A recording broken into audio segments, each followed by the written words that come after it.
Hello, welcome to Bible study. In the first part of Jeremiah chapter 11, God tells Jeremiah to remind the people of the covenant they had made with him. A covenant is a formal agreement. Many of the words used in chapter 11 are taken from Deuteronomy, which describes the covenant. Deuteronomy was most likely the book or scroll that had been discovered in the temple when King Josiah was carrying out his reforms. Josiah had it read to the people, and he returned to the old ways as best he could. But in general, the people had strayed away and did not want to return. The purpose of the covenant was that the people could have life and health and well-being. The consequence of neglecting the covenant was therefore catastrophic.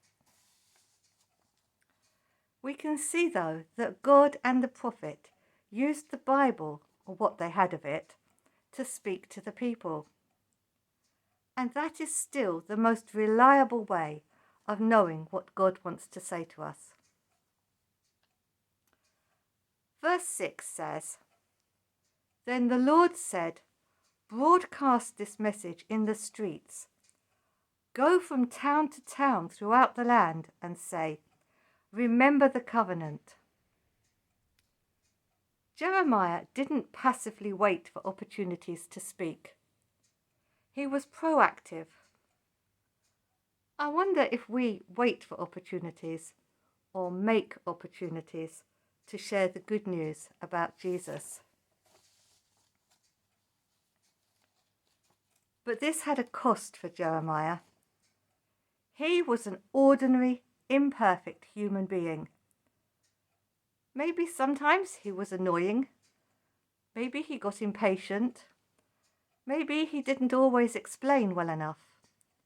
He got tired, frustrated, frightened and distressed. But he had a message from God and a deep love for the people. So he couldn't hide away or keep a low profile to protect himself from the flak that was flying. He must have been broken-hearted when his friends and even his family turned against him. Maybe they gave an interview.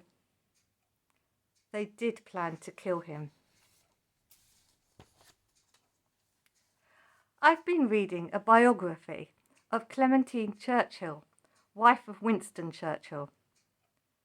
In the 1930s, Winston Churchill warned again and again of the danger that Hitler would be. He was accused of endangering peace, of being unstable, of being an agitator who deserved to be shot or hanged. Friends blanked him. He almost gave up, but he didn't, and the rest is history. Athanasius, don't know if I said that right, Bishop of Alexandria in the 4th century AD, did not keep quiet when people said that Jesus wasn't really God. He spoke out, and the emperor sent him into exile 5 times. He was known as Athanasius contra mundum, that is, Athanasius against the world. Jeremiah would have known the feeling.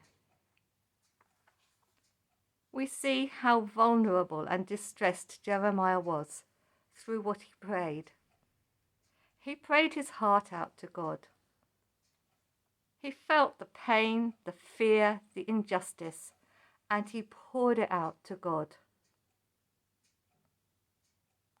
God said, "If racing against mere men makes you tired, how will you race against horses?"